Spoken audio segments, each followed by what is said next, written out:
it's funny to me because Colin Kaepernick's issue wasn't due to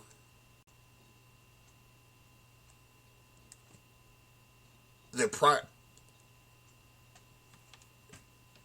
wasn't due to coach. There we go. We're going on. We're live on both. There we go. All right. Stop what I was talking about, but we're live on. We're live on both. I'm glad to finally have this working the way it's supposed to be working. But yeah, it.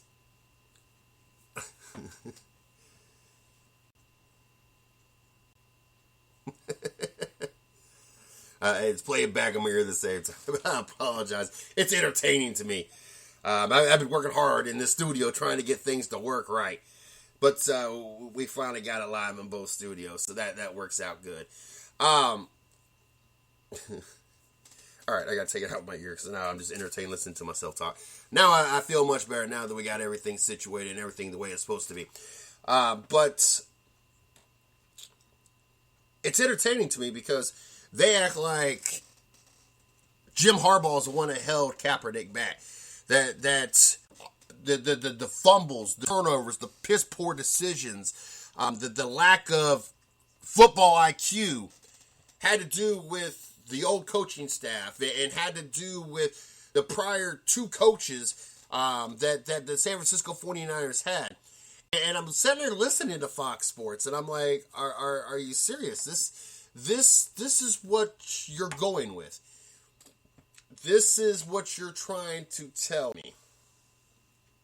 You're informing me that the reason that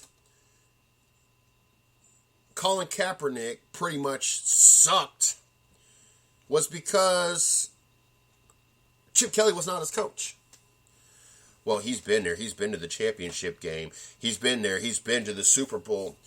He took over a team that Alex Smith already had in the direction of going to the Super Bowl. I don't remember the record, but they had a really good record when Colin Kaepernick stepped in.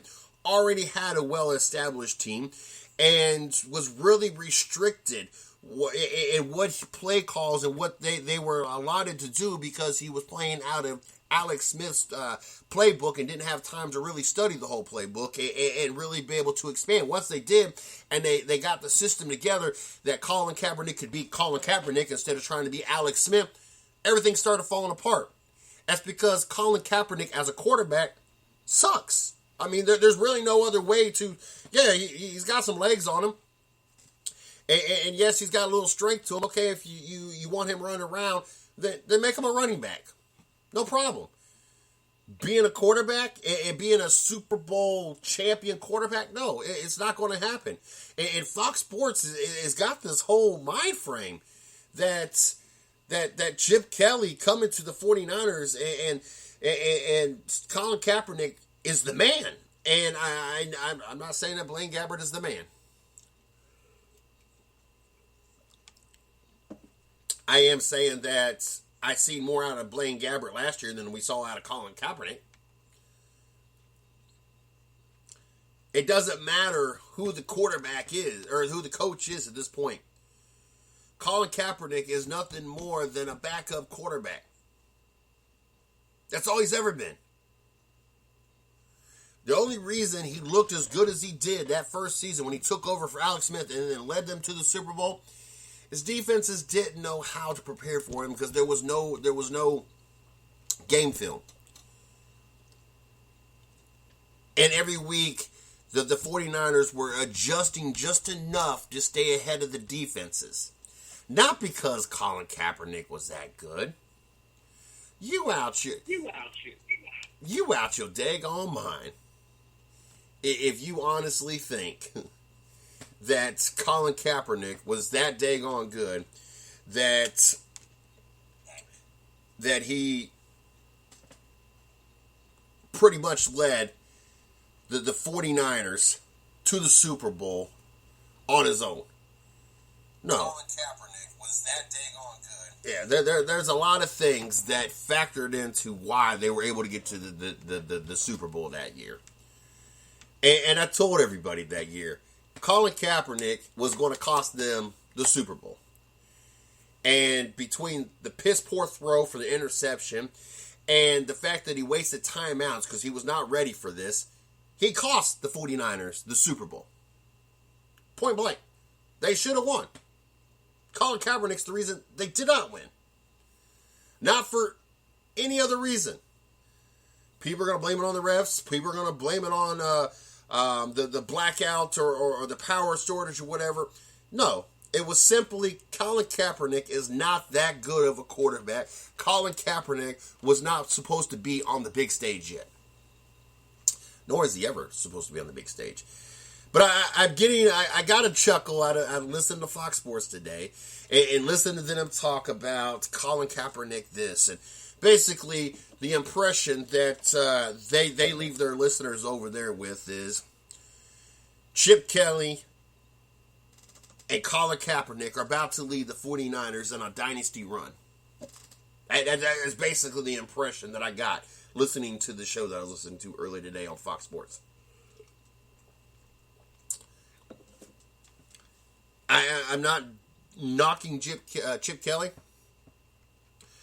It will be interesting to see in his second stint as a head coach how this will work out for him. I think, honestly, that he was cut a little bit short.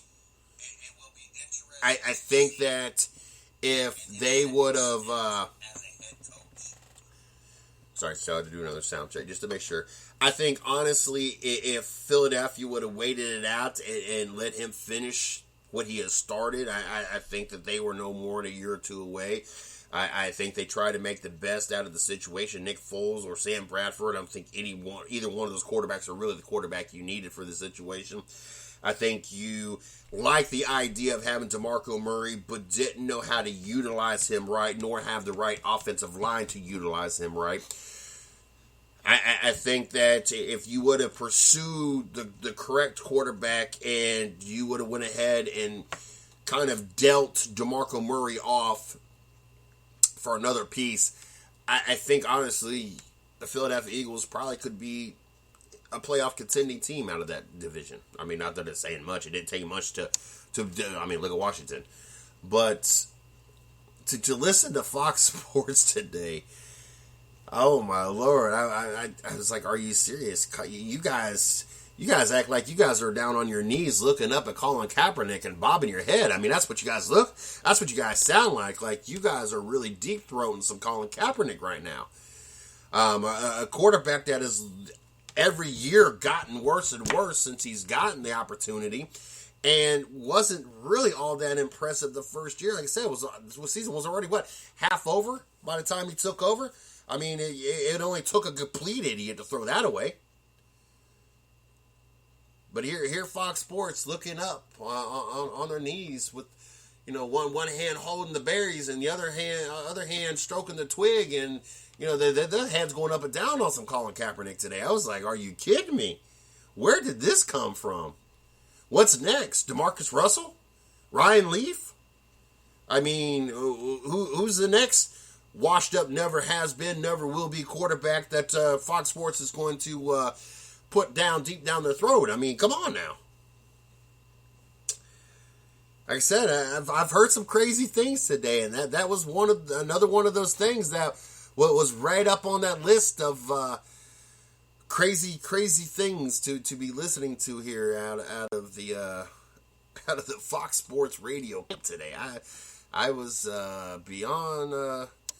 I was beyond some shockness today. I will not tell a story when I'm sitting there listening to the Fox Sports guy.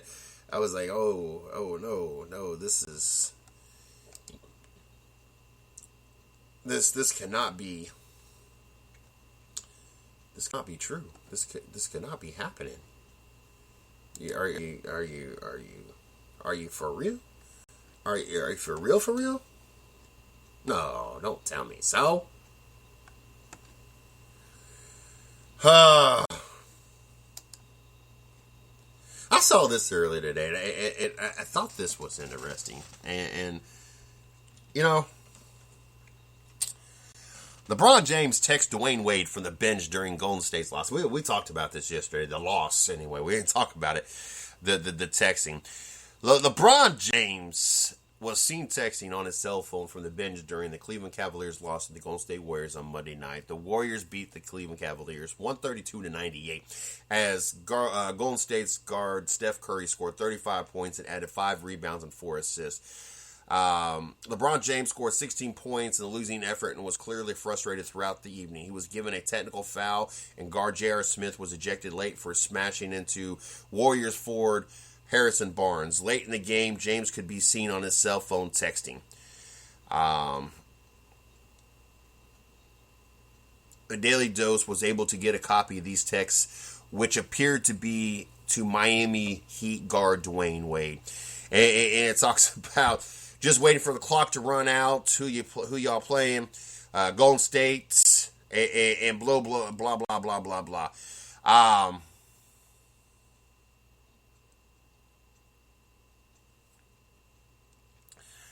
I find it funny that one, people are first of all concerned whether or not what LeBron James was doing, and I was listening to some shows earlier, and they because of the fact that the Cleveland Cavaliers are not able to beat San Antonio and Golden State still at this point. I mean, they talking about LeBron James on Fox Sports like he is just complete garbage. Like, you might as well compare him to Harrison Barnes, Draymond Green, or any of the rest of the supporting cast of garbage that, and I use that word loosely. I'm not saying they're garbage, but they're nowhere close to the caliber. Well, obviously Harrison Barnes is nowhere the caliber of anything. We don't discuss any other team. He would not be a starter. He just happens to be a perfect fit in this system. Draymond Green, he probably would be a starter somewhere else. I don't think he's worth his contract still. But, I mean, you got Fox Sports all over the place today. Talking about LeBron James pretty much being garbage. And of course, giving Colin Kaepernick the deep throat there. I tell you what. But, you know, we've seen players on the sidelines. We've seen players really not be into the game. And that kind of brings me to a point here.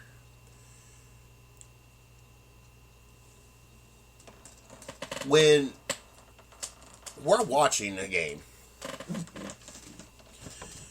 say an NBA game, and you see a player text, or you see a team that is losing, and they're over there playing and cutting up and you know having a good time, or we're watching an NFL game and you can see them on the sidelines, and you know, prime example, we'll say this weekend we're watching the Broncos and the Patriots, and we watched the Patriots be up by 3 touchdowns. We get a glimpse of the sidelines over there, and you see Demaryius Thomas and Peyton Manning over there cutting up, having a fun time, cutting, laughing, and everything else, joking up. What goes through your mind as a fan? What are you thinking? I mean, me personally, I invest a lot of time into my teams. I expect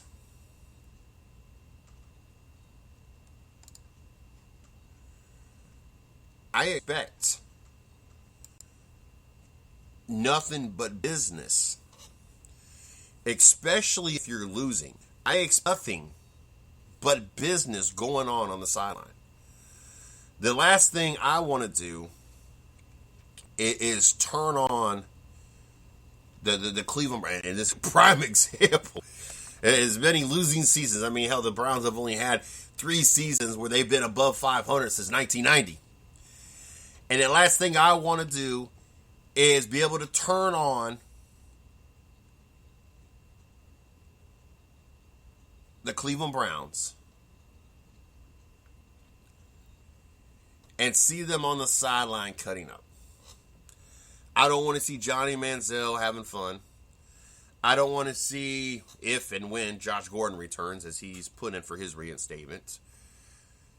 Been busted 3 years in a row for smoking marijuana. But anyway, I want it to be business. I want to be able to see if they put the cameras on my team's sideline.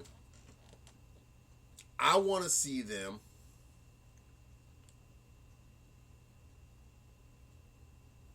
paying attention. I want to see them reviewing game, either footage, the NFL with the photographs as they get to see the plays, previous plays, and the formations and everything. I know the NBA, you ain't got the same thing, but in the NBA, I want you watching the game. I want you to pay attention to what the other team's doing, because obviously if they're beating you bad enough that I'm offended because you're cutting and joking up versus paying attention, obviously you're not doing something right. The last thing I want to do is look over the sideline and the Cleveland Cavaliers being beat by 30, 40 points, and LeBron is texting, or they're having fun with the fans, or, if you're winning by 30 or 40 points, yes, I don't care what you do, because obviously you're taking care of business. I'd prefer you not to, because there's still yet more to be learned. But I would take less of offense to it, or be less pissed off about it if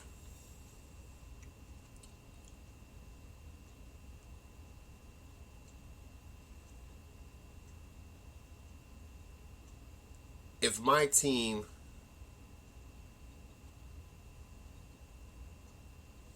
is winning. But if my team is not, now I'm taking it kind of personal.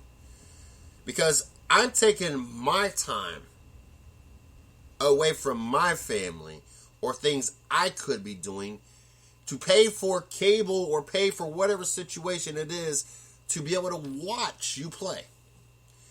And in a losing effort, you're not taking it serious. And I'm sorry, I have an issue with that. I don't know how many times that I've watched the cameras shoot pictures down the sideline, and they're cut up, having fun. And all I could do is sit there and think to myself, well, hold on. How can you possibly feel right with yourself losing this football game and you're over there cutting up? I can't express how many times it is I've seen this, and it infuriates me, because I'm sorry, but I find value to my time. I find value. I'm going to be 100% honest with everybody listening to the show. I don't care if you're listening to Spreaker right now live. I don't care if you're listening on BTR live right now. Yes, because I have them both connected. We finally got this figured out. We are live simultaneously on 2 different platforms right now.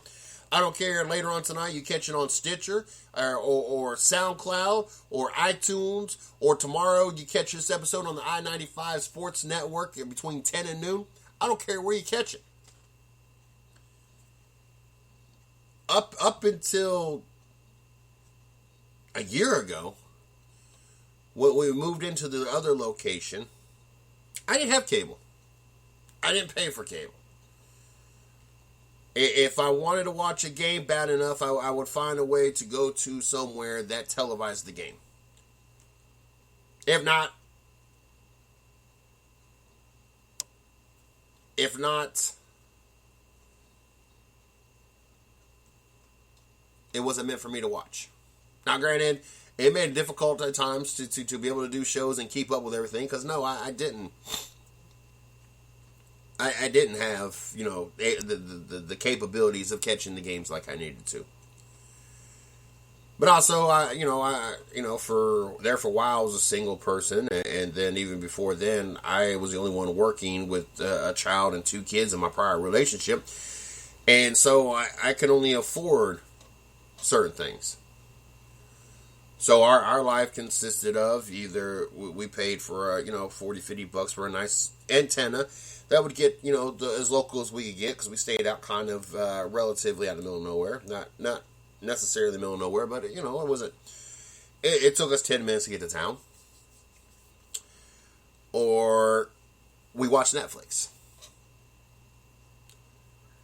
We would wait until either new movies came out on Netflix, or we just watch a bunch of reruns of a TV series. I ain't gonna lie, I could sit there and watch every day from when I'm up till I'm down. I could watch Everybody Loves Raymond. It would not hurt my feelings one bit.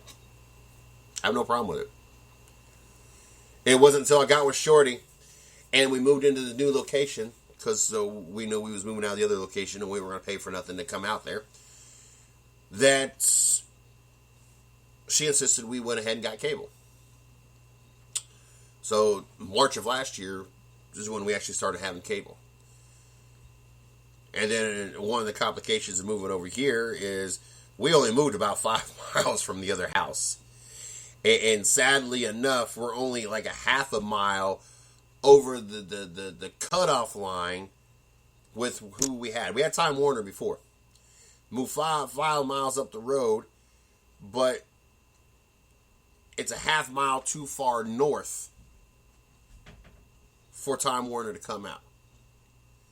So we had to switch over to Charter, which is pretty much the same thing, so we could have cable and internet right now.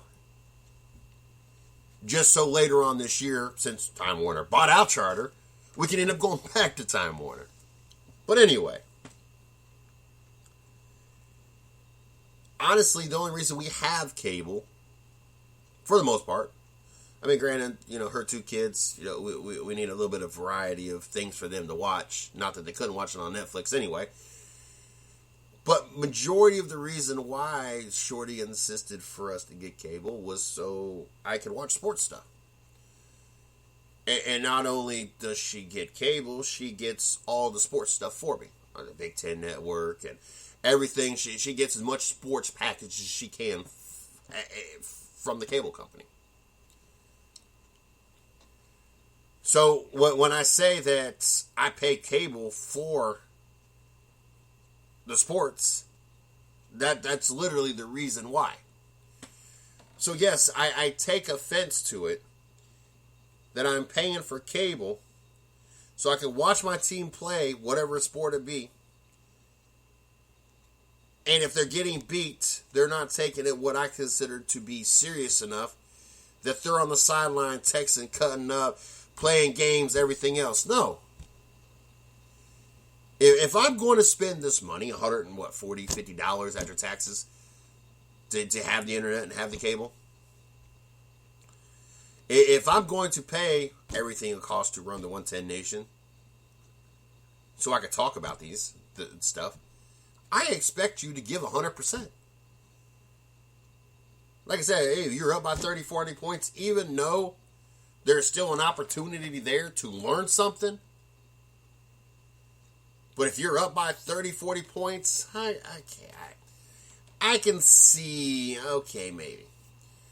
But if you're getting your butts handed to you, oh, no. You better figure out and watch to see what that other team is doing, that they're manhandling you. In other words, Monday nights, everybody on that bench, to include LeBron James, should have been sitting there watching and studying, figuring out what Golden State was doing so right and what they were doing so wrong, that Golden State was able to be up by 43 points at one point and end up winning by 34 points in Cleveland.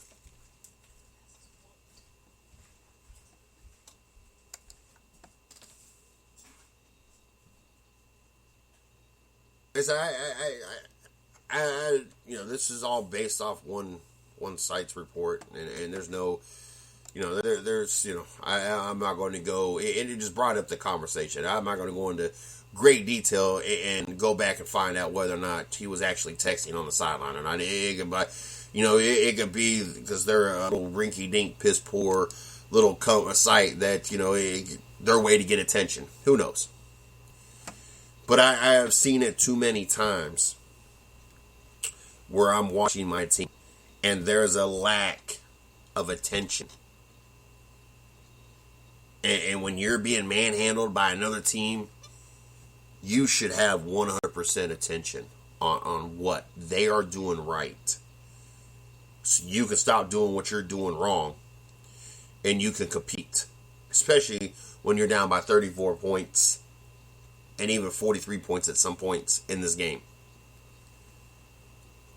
There's no ifs, ands, and buts about it. At all. I thought this was not only interesting, but I'm glad that was said.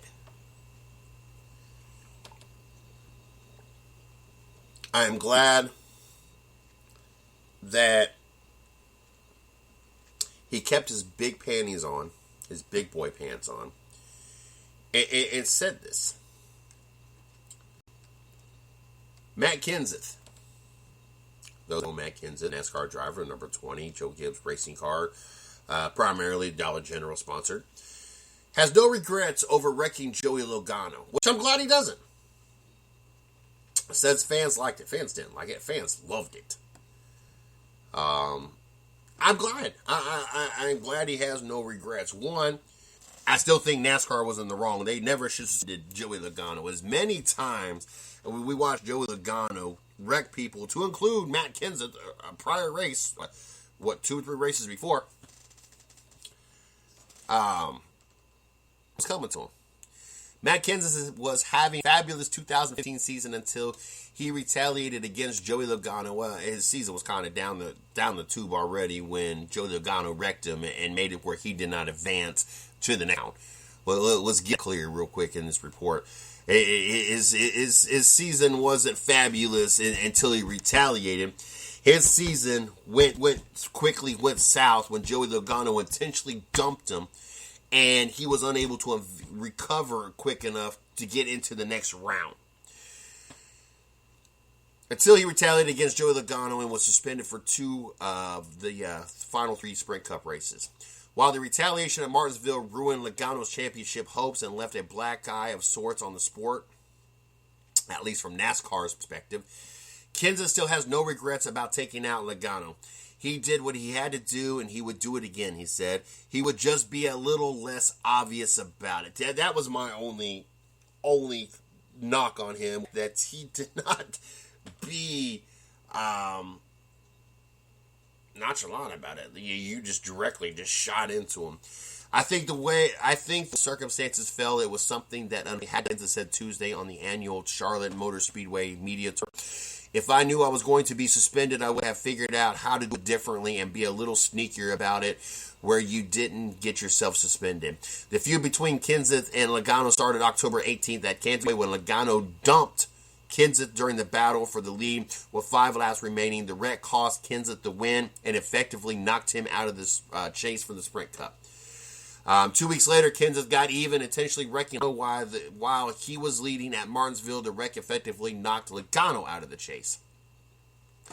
NASCAR came down on hard, suspending him for 2 races, and unprecedented move in the sport that has tolerated and even encouraged driving and retaliation. Met with Logano and Kenseth prior to the season finale at Homestead, but Kenseth maintains he did the right thing. You always hope it never comes to that, and you work things out and think the best of people and move on. Sometimes you also get to a point, especially in this day and age, in this chase format, that you can't get over and taken out of the race because everybody is watching that and will be like, okay, you can run him over and he's not He's not going to do anything. Kenseth said.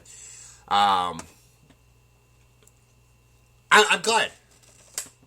I am glad that Kenseth is still wearing his big boy panties. That he still feels that he is right. That he is not backing down from what he did.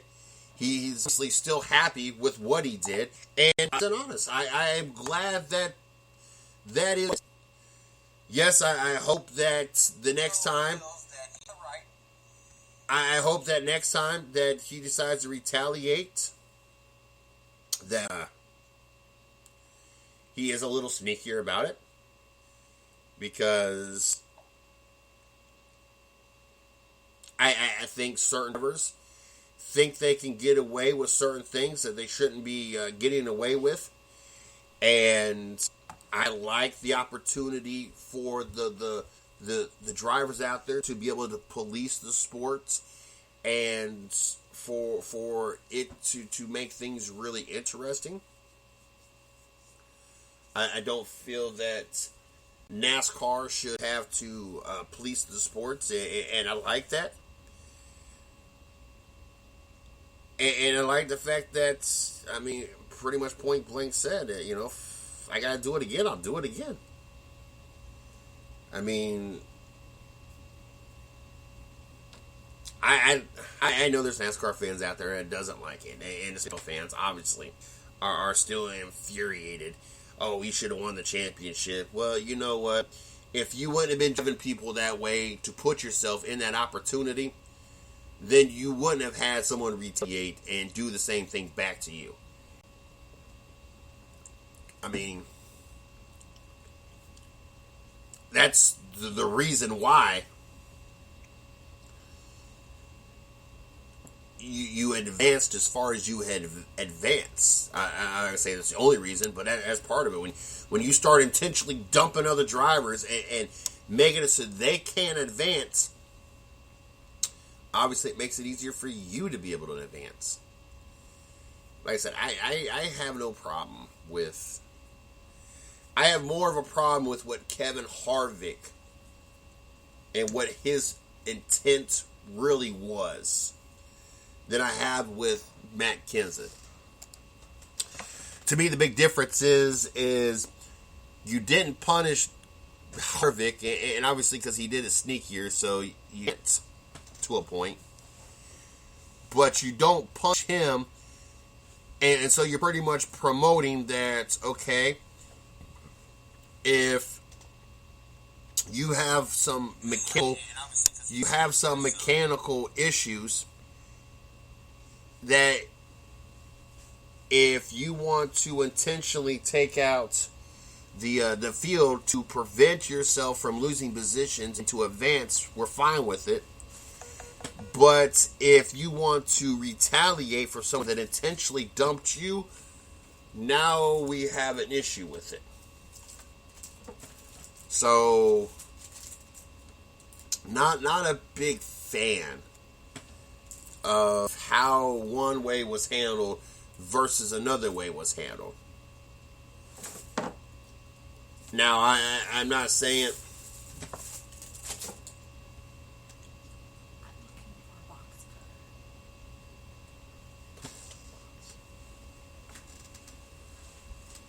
I'm not saying that there's no doubt in my mind that Kevin Harvick was intentionally taking out the field. But there is no doubt in my mind that his plan at the time was, okay, I'm going to get hit hard enough that it seems like I was spun out, and okay, casualties will fall into place and the race will win. Not how it happened. Harvick had to take care of it himself.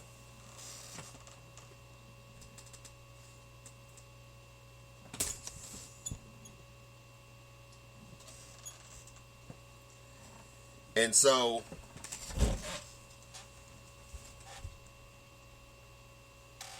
he did what he had to do. The situation was, like I said, a little bit different. Kansas, it was all about retaliation, and drivers finally fed up with Joey Logano and what he was doing and how he was intentionally taking out the field, and that's kind of what it boiled down to, and that's, I mean, point blank, that's what it boiled down to. And like I said, I'm glad to know that there's no going back at this point, and if it needs to happen again, that we have drivers out there that do have a pair of balls out there that will do what they got to do. I mean, there's nothing worse than having pansy drivers like Junior out there that, you know, yes, NASCAR says this, and this is why I'll never win a championship, because I don't have a pair of balls. I'm sorry. But I'm the most popular driver, yay me, every year. Even though I don't accomplish jack garbage, I will always be the most popular driver because my dad. Yeah, that's why I'm still in the sport, because my dad. I'm glad there's drivers out there that actually got a pair of balls. I think that's one of the issues with the sport. You had too many pansies for the longest of times. And now we're starting to see, you know, some of these drivers finally getting tired of playing by NASCAR's inconsistent rules, I guess. Hold on, this week is boys be boys, but hold on. Well, last week was boys be boys. When Joey Logano did you, it was great for the sport. When Joey Logano dumped you, it was great for the sports. Boys be boys. But hold on, this week is no longer convenient for us, because now you dump Joey Logano, and we want Joey Logano to be in the Final Four and the last four. So now we don't approve of it, so we're going to suspend you some races, even though we've never done it before. Now a line has been drawn, even though Logano already did this, and we had no problem with it. Now all of a sudden we do. But needless to say, we're going to see some interesting sneakery. we're going to see players or drivers try to be very sneaky while dumping and intentionally wrecking some of their fellow drivers out there.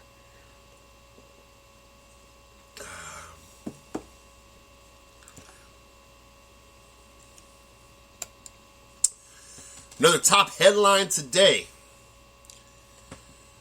Buffalo Bills hire NFL's first. Yeah, remember when they made such a big deal when the Arizona Cardinals had their intern?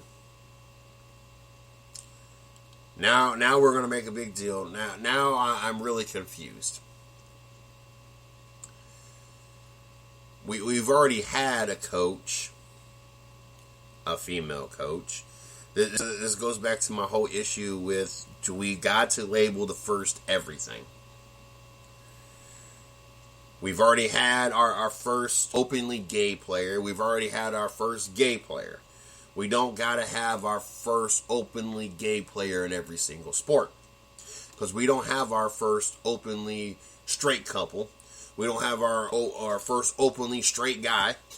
Or we don't have our first openly straight female player. We'll have our first openly married player with one kid, then two kids, then three kids, and then, well, no, then we would have to acknowledge our first openly player with, how many Cromartie cat? What's 12 kids? Whatever the case may be.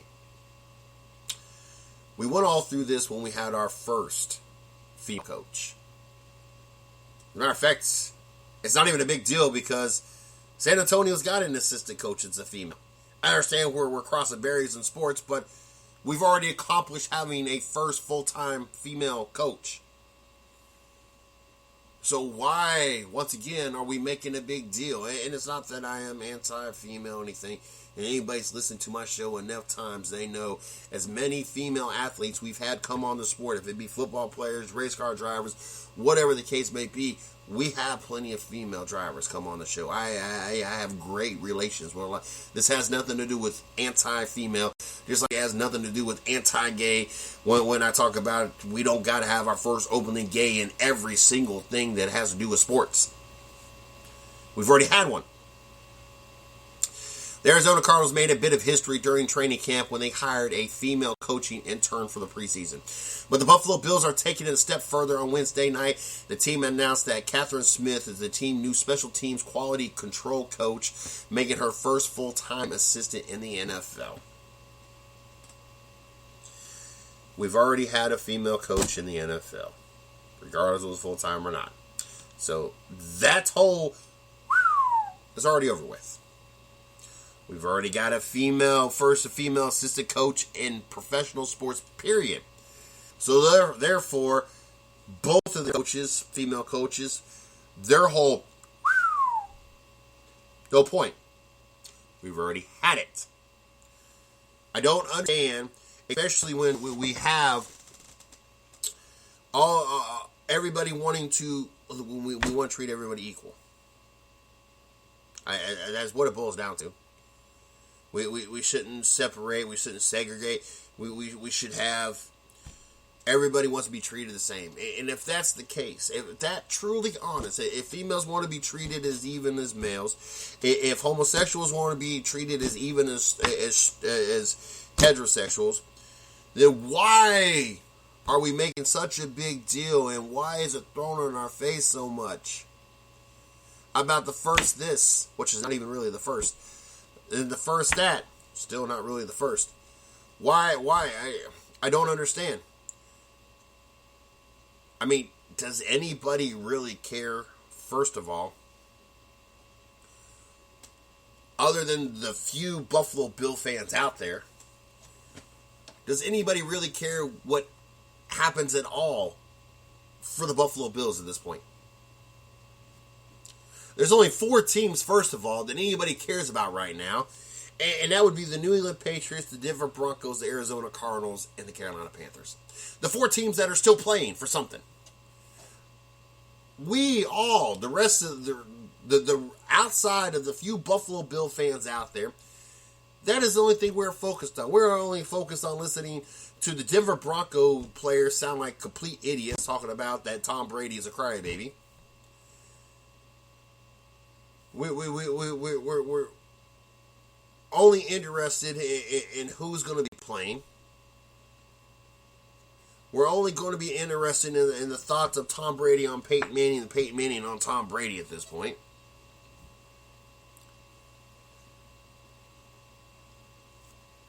Unless you're a Buffalo Bills fan, we don't even care. And I'm sure there's a lot of Buffalo Bill fans that could care less. She's the quality control coach for the special teams. It's not like she's a head coach, an offensive coordinator, defensive coordinator. She's like, the whole coaching staff would have to be eliminated before she's going to even really make any really serious decisions.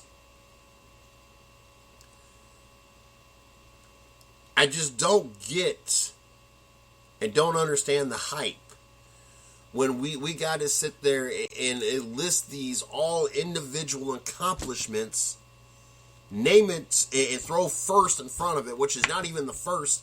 She's not the first assistant coach or any kind of coach in the NFL, first of all. And she's not the first assistant coach in professional sports.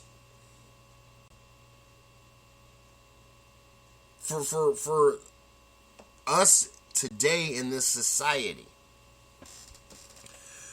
for us to be so focused and so concerned and walking on eggshells that we don't offend anybody.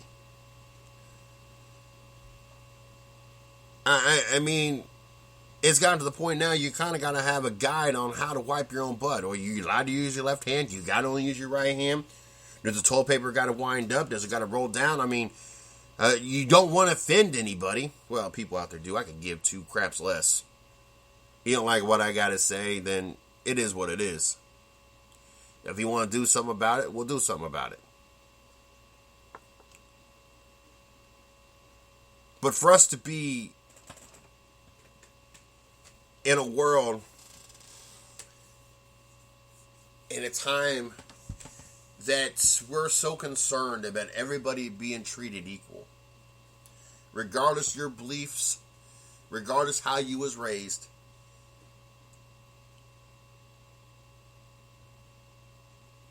But yet at the same time, we are so quick to label our first in everything. Our first openly gay NBA player. Our first openly gay NFL player. Our first openly gay, and we can go through all the sports if we really want to. Even though we've already had gay players in each of these sports, and even though we've already had our first openly gay player in professional sports, now we're about to do the same trend, which to me really just defeats the whole equality thing, because we don't do this for every other race or sexual preference or religious background or whatever the case may be. And so where you're worried about sounding discriminatory, now you're just sounding stupid. Can we please? Can we get past having to sit here and label every single first, or quote unquote, because I don't even like using the word first because it's not even the first.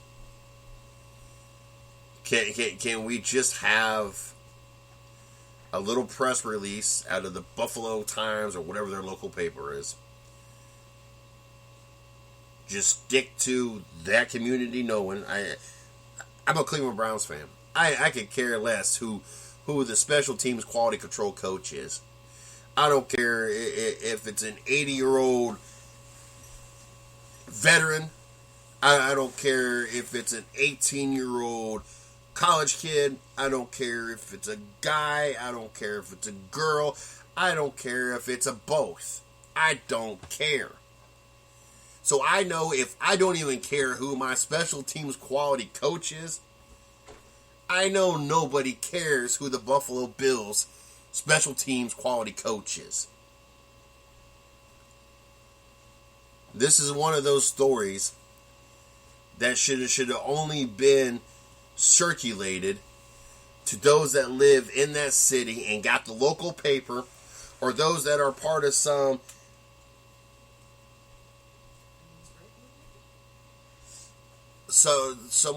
that only those that get the Buffalo Bills newsletter by email. That's like the only people that should have to be put through this whole story. Instead, it is front page and just about everywhere I've been. It has been in multiple talks today. I mean, nobody even really cares that Rex Ryan is there. Yes, it was entertaining to have them match up against the New York Jets. Yes, it was entertaining to know that the Jets fell out of the playoff opportunity because they couldn't beat their old coach. Entertaining. Outside of that, nobody really cared. And I'm not just trying to say it because nobody cares about the Buffalo Bills, which is true. But right now, everybody's focus is on the last four teams. There's only three things right now that the fans care about.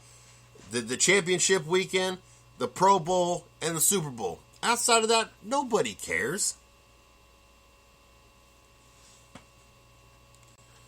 But the Buffalo Bills have them a special teams quality control coach. Congratulations.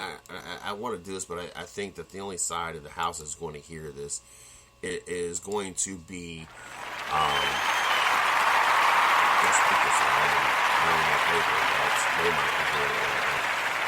I'm talking through it. But there's applause. I get effects on the Spreaker side, but I can't cross them over. Because the Spreaker is tuned into the BTR episode edition of it. But hopefully those that are listening to it through Spreaker, you got a little kick out of that. But yes, ain't nobody It's a low-level position, and it's a position that many an NFL coach has held on his way up to the coaching ladder. Smith is well known to the Bills head coach Rex Ryan. She began her career with the New York Jets as a game day and college scouting intern, then became a player personnel assistant in 2007, a position she held for several years. Ryan was hired as head coach in 2009.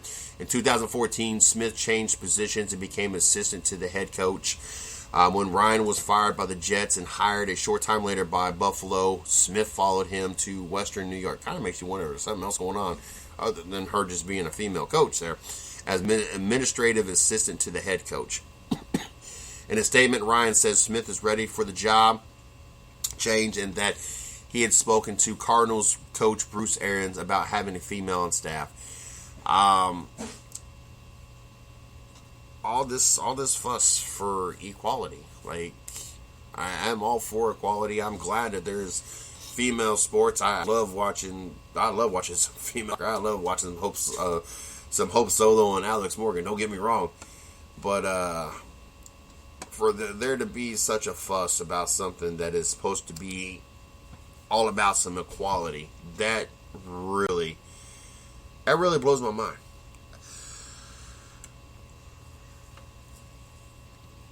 Blows my mind that it does.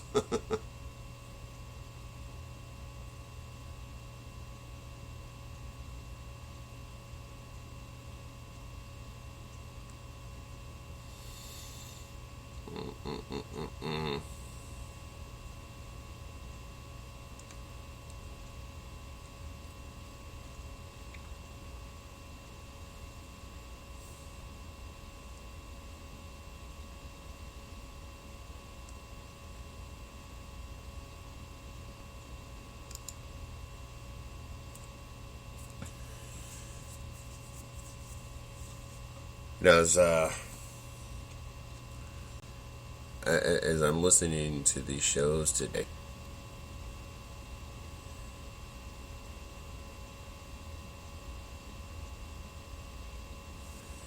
I kind of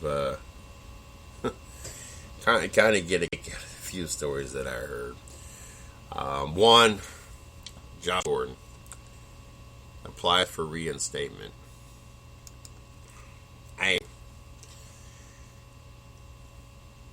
We watched Josh Gordon 2 seasons ago be the number one receiver in the league. Number one receiver. Missed 4 games due to being suspended for marijuana use, and yet was the number one receiver in the league. 12 games. Did better than what every other receiver did in 16 games. Honestly thought that he had learned his lesson. They're serious about this. I can't smoke my weed, man. I'm the best receiver in the league. All I got to do is just not smoke the weed. But I can't do it. Spends the whole last season gone from the sport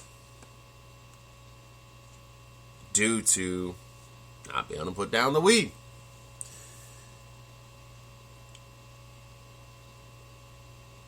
Now, you're asking the Cleveland Browns to take another chance.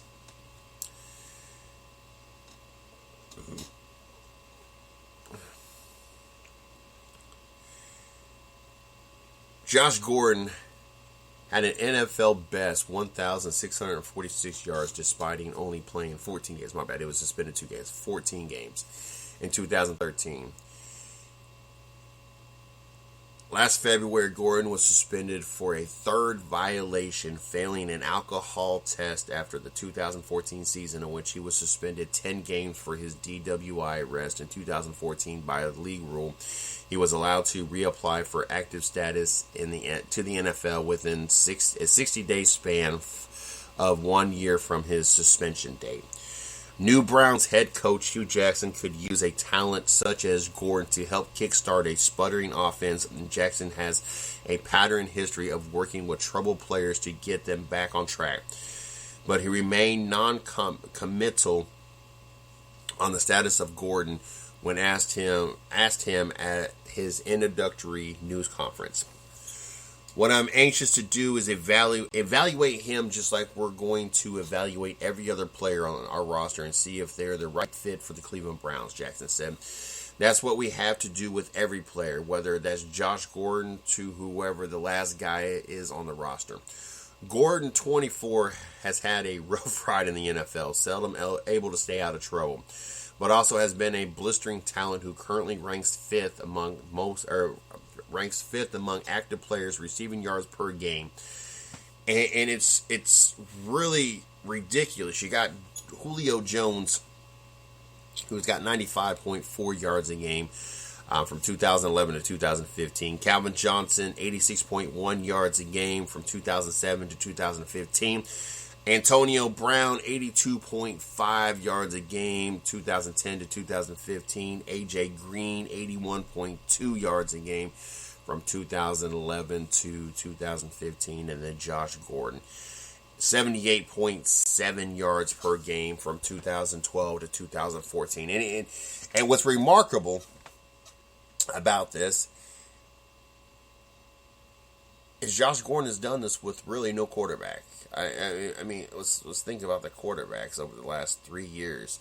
I mean, you got Brian Hoyer and a very dismal quarterback situation. And yet, Josh Gordon has been able to put up the numbers he's been able to put up.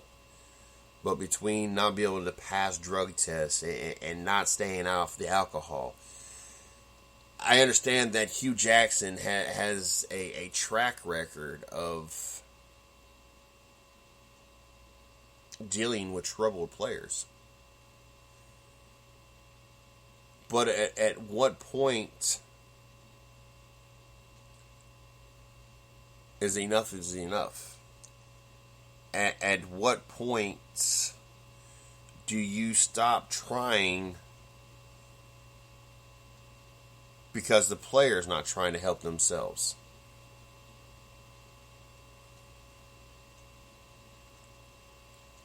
I understand playing for the Cleveland Browns to many people is not a dream opportunity. I understand that. But you got the opportunity to play in the NFL. And I mean, honestly, at the rate you're going, if you can't handle doing what's got to be done on the team that you're with,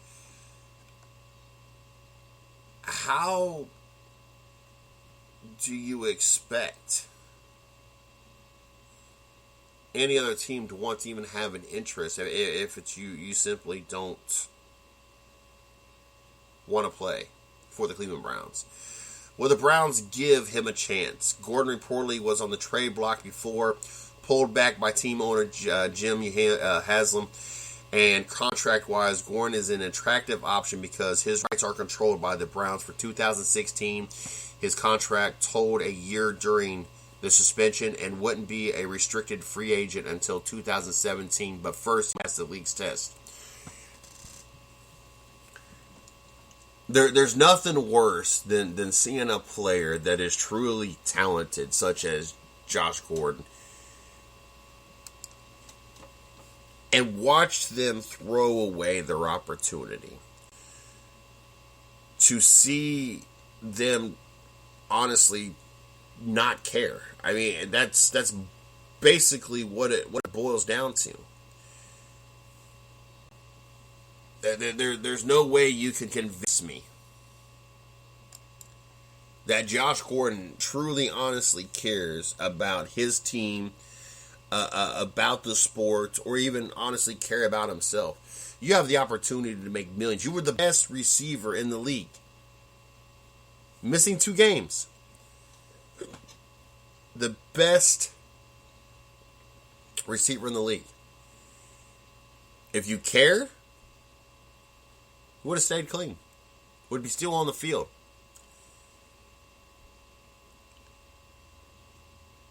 you're getting to a point that you're not going to get too many more opportunities. One, the NFL is going to eventually say, you know what, we're not going to reinstate you. Two, teams are going to say, you know what, just like the whole Ray Rice thing, we ain't going to deal with you. Three, you're pissing away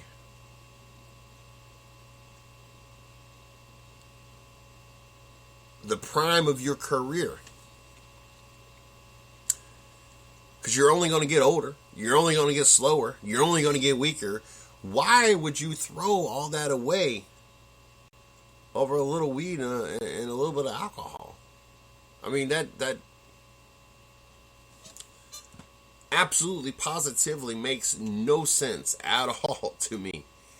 None. Zilch. Nada.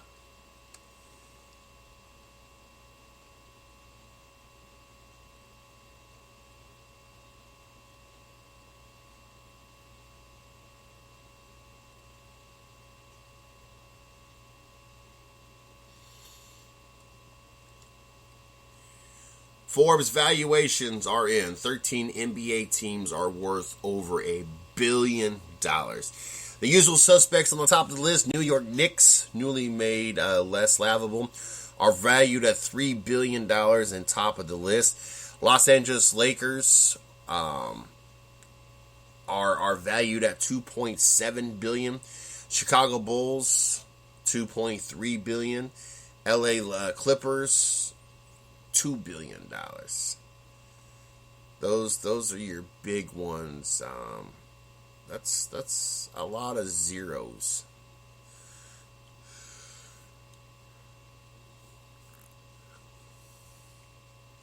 That's a lot of zeros behind there. It's amazing how watching the value of these teams fluctuate, first of all, but just to see the different values of different teams. Comparison, we value the New York Knicks at $3 billion, up 20%, and fourth fourth most among U.S. sports franchise, behind only the Dallas Cowboys at $4 billion, New England Patriots at $3.2 billion, and the New York Yankees at $3.2 billion. That's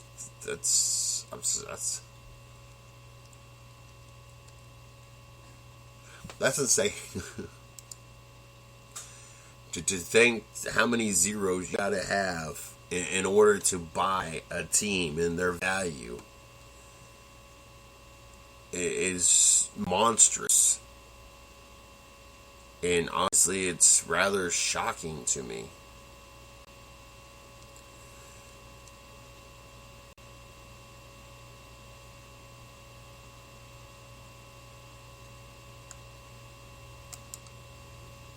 Rather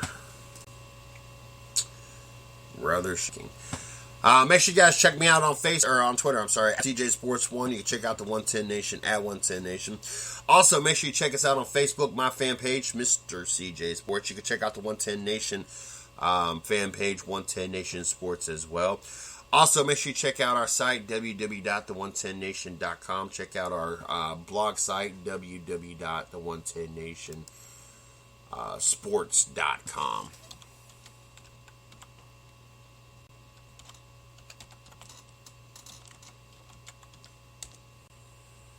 Don't forget, you can check out the 110 Nation Morning Show Mondays through Friday, 9 a.m. Eastern Standard Time. You can check out the 110 Nation Sports Show Monday through Friday, 9 p.m. Eastern Standard Time. Don't forget, we got Thursdays. We got Racing with Big Sweat, 9 p.m. I'm hoping that we are back live this week. As I have not heard or got word yet from Steve. Usually I have some kind of description by tonight, so you can pump it out tomorrow. So hopefully we got him back. Our prayers and thoughts are still with him, as he been suffering some health issues. Had a heart attack while we've been off the air, and so our thoughts and prayers with him as we hopefully for a speedy recovery. He was pushing to get back this week and have a show this week, and like I told him, his health is too important, and not to stress. If he gets back this week, gets back the following week, whenever you can make it back, no big problem. I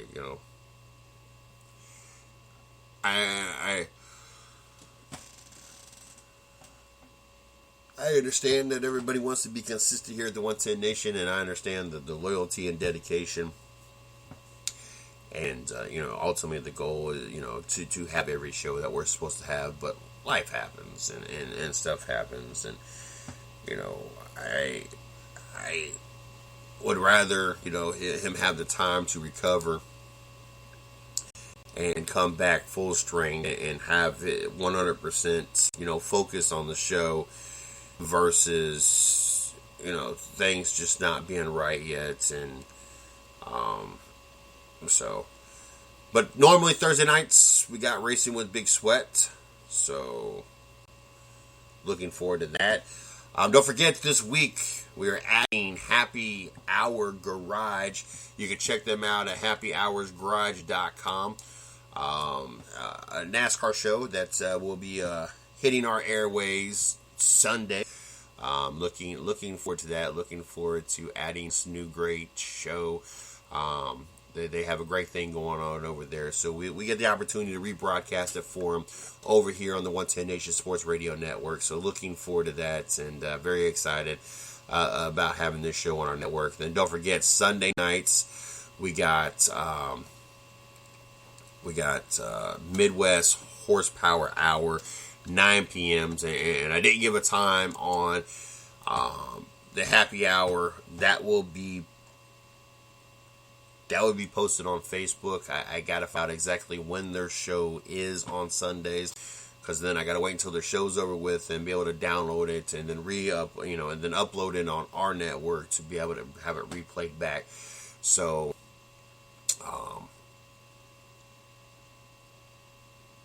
looking forward to it, and looking forward to the opportunity to having this great show on the network. And once we have our face-to-face conversation through Skype on Friday to kind of pan out all the details, I will be posting it Friday to get you guys more details on when to catch it here on the 110 Sports Radio Network. And then, like I said, we got the West Power Hour, 9 p.m. on Sunday nights, as Chris Yellow Caution Flag Creighton will be joining host Damian B. and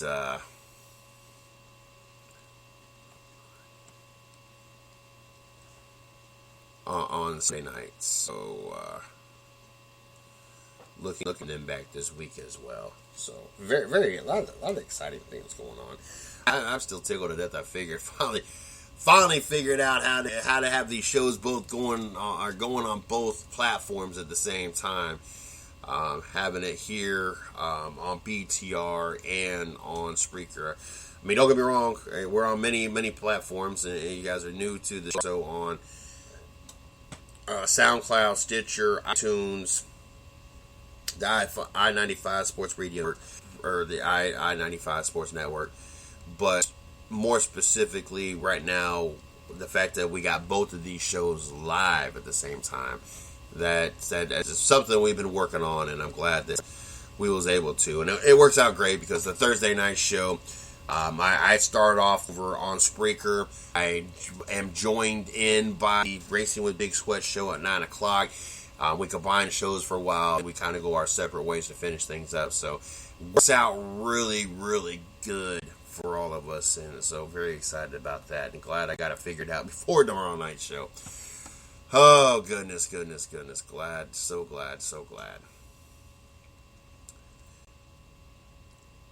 Tell you what, it's been rather entertaining at work, and we're going to talk a little bit about Rob Gronkowski's comments. As I tell you what, if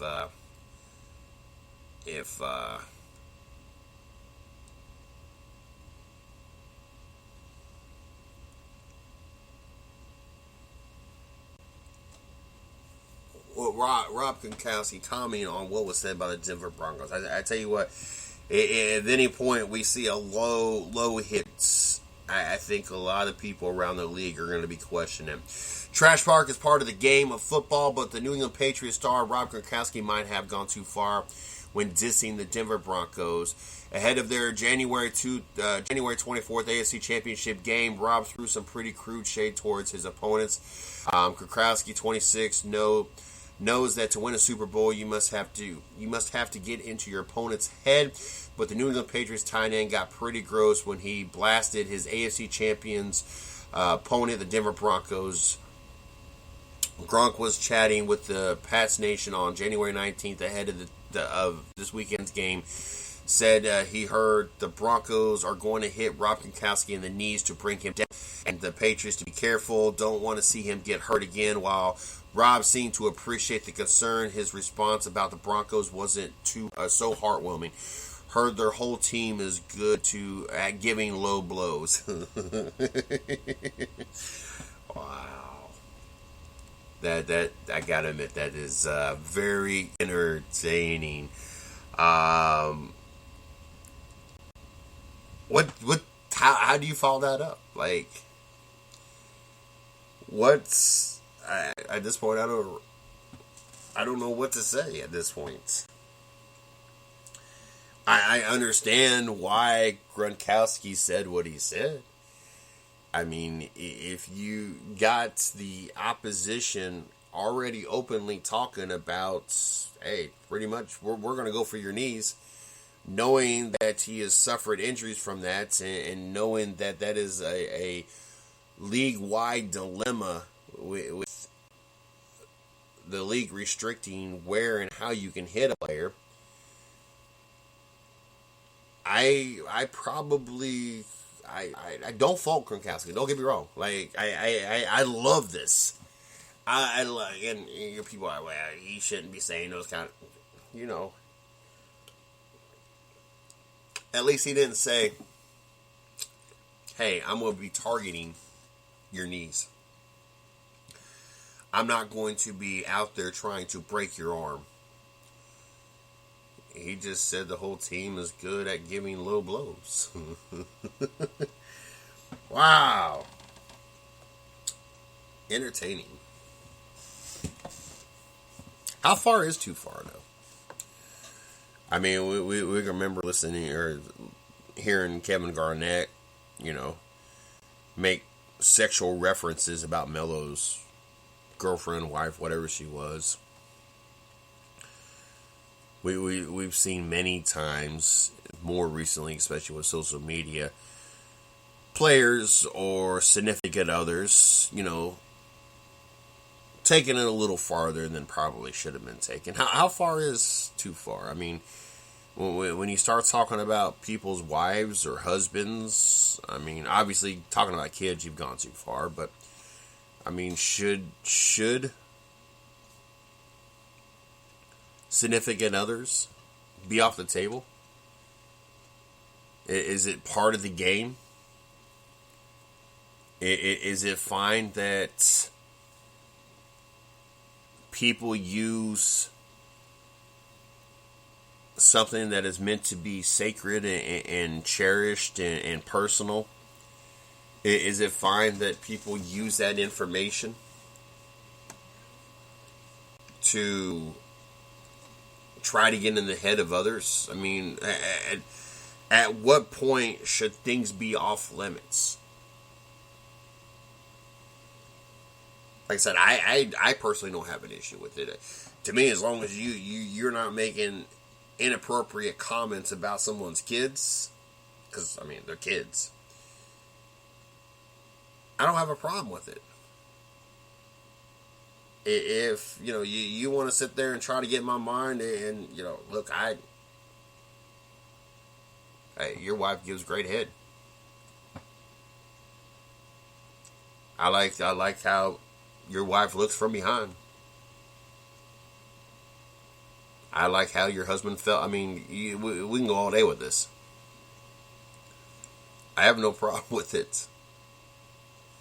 As long as that player and their significant other are doing what they're supposed to be doing in their relationship, it shouldn't even be an issue anyway.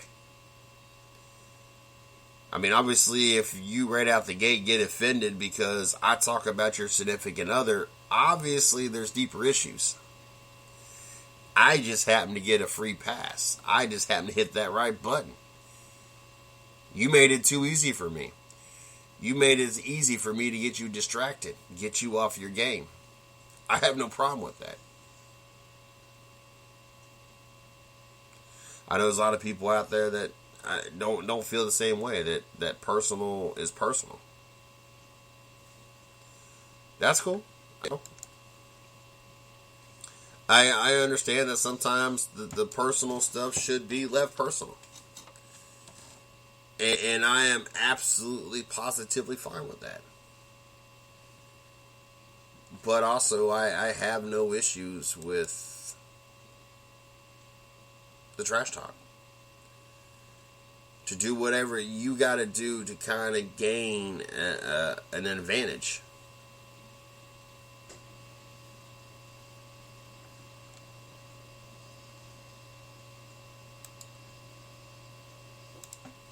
I mean, obviously, as a talk show host, as a sports fan, I'm entertained by it. Why wouldn't I be? Who other unless you're the type of person that very easily gets your panties all knotted up and wadded up in a big uncomfortable wedgie. Why would you not be entertained by that? How could you not be entertained by that? Even and there's a lot of them. Even an anti-New England Patriots fan has to be entertained with that. I think the only people that would not be entertained by that would have to be the diehard Denver Bronco fans.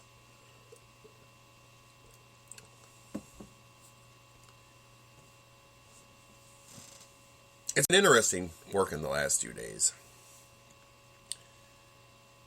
Especially being down here in North Carolina. Honestly, I thought there'd be a lot more diehard Carolina Panthers fans. Don't get me wrong, there's a lot of Carolina Panthers fans, but I thought the support would be a little deeper than what I've seen. A lot of people coming to my work. They're not, and I understand. I'm right here on top of Fort Bragg, and so we have a lot of people from a lot of different parts of the world. This is not, your typical area that is strictly just Carolina and grown and raised here. There's a lot of military, so I understand that. But as ridiculous as the bandwagon has gotten, and all of a sudden as many Carolina fans that you've seen that you will never see again after this year, and weren't fans before, all of a sudden Carolina makes this 15-1 run.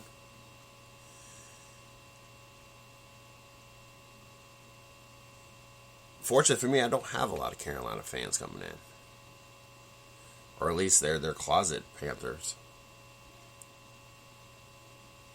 I mean, I guess if my slogan was keep pounding instead of maybe keep pouncing, because that's what a Panther would do.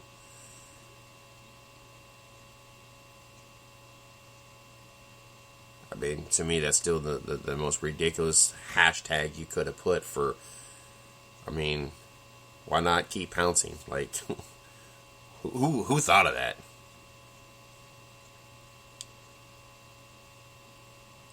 But I got my few Carolina people that come in there, and tell you what, they're pretty delusional. I've heard anywhere from a 3-point, 5-point victory up to we're gonna beat the crap out of Arizona. Then we got talking about coaches, and I'm like, all right, you're really gonna tell me that Rivera is gonna outcoach Arians? A man that took over the Arizona Cardinals and has had 2 10-plus seasons right out the gate. The man that had to step in for Chuck Pagano in Indianapolis and led the team to the playoffs. That same, it was three out of three. Rivera gets into the playoffs last year with the 7-8-1 record, come in and win 50% of the games. I applauded. I applauded a couple fans today. I had to give my props. I'm not a total douche all the time. I had to applaud them. Congratulate them. Hey, look. Your team actually, for the second time this season, beat a team above 500. I congratulate you. 2 out of 17 games that are teams that are above 500. The rest of the other 15 games are all garbage. But I applaud you. Your team manned up for the second time the entire season and beat somebody. I don't think they really appreciated how I worded that, but that is what it is.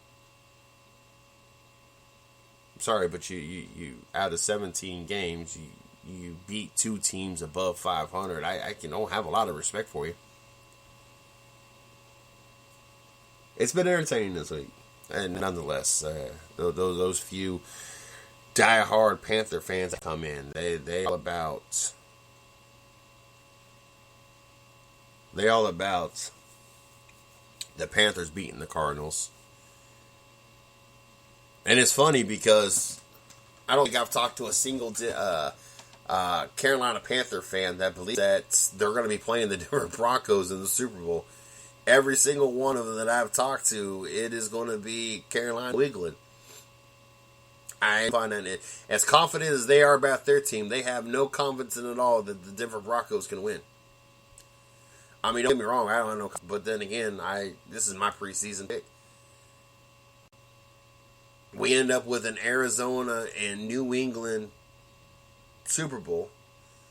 I'll be able to sit there with my chest out and loud and sticky and say, I picked that in the preseason. That is what I see. Like I've been telling people the last 2 days, I am not one to go against Bill Belichick and Tom Brady. I do not bet against them. But part of my prediction was that Arizona would win as well. That part's going to be the tough task. It being New England and Arizona to me is not that hard. They are the better 2 teams. Now, to watch Arizona beat New England, that might be a little bit of a task. That's average there.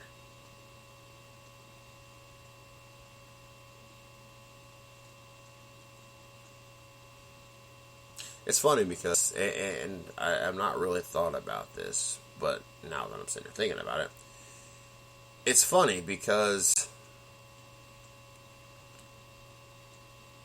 most other teams, the fans wear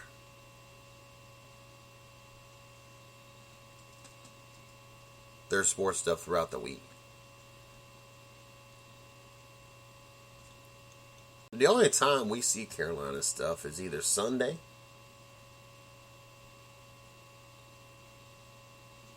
and if they're doing good. Now, granted, on Sundays, I ain't never seen so much ugly, terrifyingly horrible, eye-raping Carolina stuff. It is definitely a horrendous sight to see around here in the state of North Carolina. But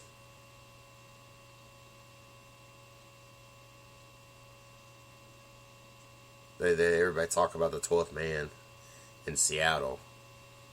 You ought to try coming down to North Carolina. A lot of those 12th man fans that lived in North Carolina all of a sudden became Carolina Panther fans. There's a lot of people that have jumped bandwagon really quick. New England, Denver, 305. Be a tough task. New England going into Denver. I don't think it'll be a blowout game. I think New England wins probably 7 to 10 points, and I think the gap 7 to 10 points is with a Denver late score with the opportunity to try for a onside kick kind of opportunity. I don't think it'll be wow, we read the paper the next morning. Wow, the New England Patriots only won, 27-20.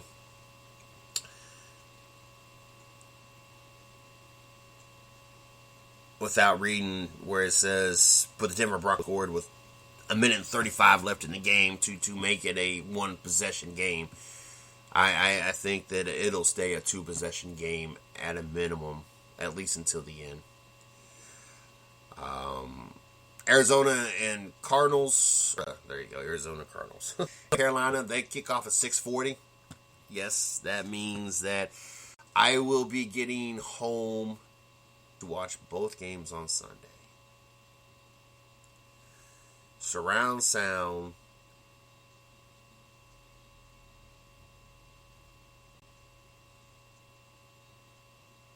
Feet on the table. Relaxed. Sitting back. Watching two championship games all on the same day. I think that the Arizona game won't be even as close as the New England Denver game. Like I said, I honestly, until the last minute, 2 minutes, or 3 minutes, whatever the case may be, I can see the Patriots being up anywhere from 14, 17 points. I think score will show closer than what it really is. I don't think the same thing will be said about the Carolina game. I think that is easily Arizona's 14 to 17 point win. Easily.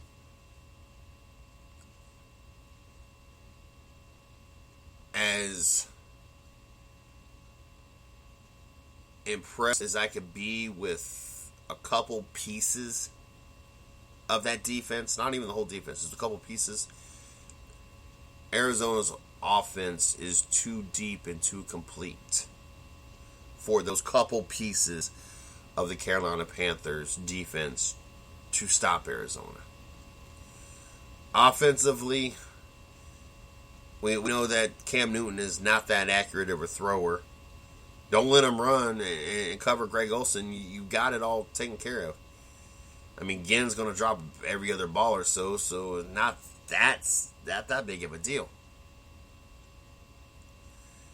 Arizona is the most complete team of the four remaining teams. Offensively, defensively, special teams, and coach. Well, I'm not going to say and coach, with all four teams. I would take Bruce Arians over Kubiak and Rivera any day of the week. Bill Belichick, hands down, coach.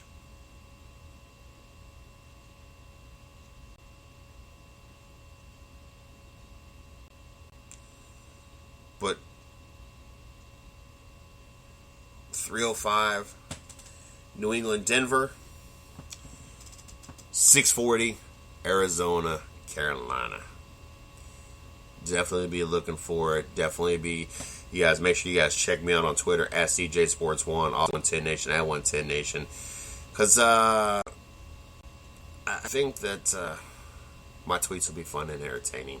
I was listening about this earlier today, and I thought this was really cool. This was a really cool story. That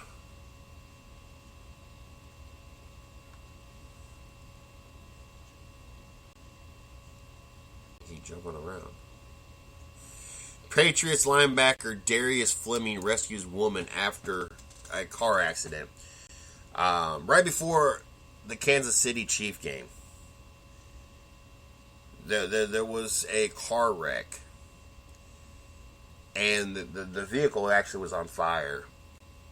And linebacker Darius Fleming tried to use his elbow to break the window, which they kind of made the same comment I was sitting there thinking as they were talking about this story. This is a linebacker. I mean, how strong is this window?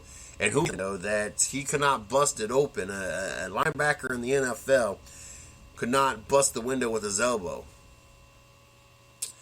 Patriots linebacker Darius Fleming didn't hesitate when he saw a woman trapped in a smoking car, which ended up catching on fire. He kicked out the window. He was unable to, so he kicked it a few times and ended up kicking the window, causing him to get 22 stitches. But Fleming's cut his leg in the right leg in the process, and he soon began to worry about how Coach Bill Belichick would react. The first concern, like, man, Bill's going to be pissed about my leg, Fleming said in the Patriots locker room on Wednesday after the word of his rescue filtered out. I explained the story to him, and he said that was pretty cool. I'm glad you were able to help her. Fleming, 26 years old, said he was on his way home from practice on Thursday when a truck up ahead slowed down to turn, causing a 3-car collision behind it. Former Notre Dame and 49ers linebacker was behind the third car and pulled over to see if they could help. What he saw was a woman unable to open her door or windows as her car began to fill with smoke. I saw her panic on her face, he told reporters. My adrenaline was going up, and I wasn't thinking about it much. I was thinking about whether she was safe, Fleming said. Once I got her out of the car, she said, "Thank you." I said, "You're welcome," and I saw my leg, and I got out of there. Fleming, a 5th-round draft pick in 2012, needed 22 stitches to close the gash. He played with the injury Saturday in New England's 27-20. So not only did this man rescue somebody on Thursday, turn around that weekend, played the Saturday game with 22 stitches in his daggone leg after kicking the window in to help this lady out of what ended up being a burning car. I tell you what, there's a lot of people out there, they get a couple stitches, and oh my God, you act like the world just came to an end, and they need that leg propped up, and they can't even they can't even simply stand there and flip a burger or even sit there and write an article. This man, 22 stitches, saved a life on Thursday, turns around on Saturday and helps the New England Patriots be victorious over the Kansas City Chiefs 27-20. I tell you what, it doesn't get much better than that. It honestly doesn't. Remarkable that he was able to do this. It's crazy. Like I said, you don't get to hear that story much, and Jamie Foxx, he saved a life as well. Car wrecked out right in front of his house. I was listening to about that earlier today. It was a little bit on Facebook about it. Car crashed right, I believe, in a ditch right in front of his house. You could hear someone yelling, and it must have been a really bad wreck because in the report, Jamie Foxx had to drive down to the end of this driveway. So obviously it's a pretty long driveway, and had to help pull a body away from a vehicle as well. But I guess to know that Fleming not only saved a life, but with 22 stitches in his leg, just suited up and played, and that's insane. Oh goodness. NBA right now, I want to go over these scores as we get ready to wrap up. We had a little bit of delay as I got off work a little bit late, and so it threw behind. I got off about 30 minutes late, so I threw behind. So well, that's why we're still broadcasting live here at 11:30. Usually we shut down at 11 o'clock, and that's also why we're going to be about an hour and 45 minutes versus 2 hours. Is because I set the show for 2 hours in a certain time, and we weren't able to get the show started for about another 15 minutes after the time was set, and so it's about to cut off on the BTR side here in about 2 minutes, and so there's no point to continuing on when we're going to have part of the show that's not going to be heard. So here in about 2 minutes, we'll be wrapping this up. But I want to throw these scores out real quick. Some interesting games tonight in the NBA. Dallas at home over Minnesota in overtime, 106-94. Detroit over Houston. Houston, you got a problem. You all that money on these players, and you you're battling need to be 500. Let alone even be considered an actual threat. Detroit 123 to 114. Golden State all over Chicago. Don't feel so bad about that. That Cleveland lost by 34 points. When we watched Golden State beat Chicago by 31 points. What is considered to be the second, maybe even third best team in the Eastern Conference, and really the biggest threat to the Cleveland Cavaliers, and Golden State manhandled you as well. Oklahoma City over Charlotte 109 to 95 at home. New York at home overtime over Utah 118 to 111. Cleveland traveled to Brooklyn and won 91 to 78. Toronto at home over Boston 115 to 109. Washington at home over Miami 106 to 87. Philadelphia was able to win again over Orlando in Orlando 96 to 87. Got two games currently going on right now. Sacramento over the Lakers right now with about 3 minutes left in the second quarter, 47 to 42. And Atlanta over Portland in Portland, 41 to 36, and they got about 4 minutes left in the second. So you got two games getting ready to head to the half. Good games. Make sure you guys tune it in. Don't forget, tomorrow morning, 9 o'clock, we got the 110 Nation morning show. Make sure you guys tune in for that. Tomorrow night, we got 110 Nation Sports Show at 9 o'clock. We got Racing with Big Sweat, 9 o'clock. Make sure you guys tune into them. Don't forget, I'll be kicking off a few minutes early. We'll be combining shows, and then we'll be going our separate ways to end them out. So make sure you guys tune in. Don't forget, you follow me at CJ Sports 1, the 110 Nation, at 110 Nation. Also, make sure you guys check us out on Facebook, my personal fan page, Mr. CJ Sports, and the 110 Nation's fan page, 110 Nation Sports.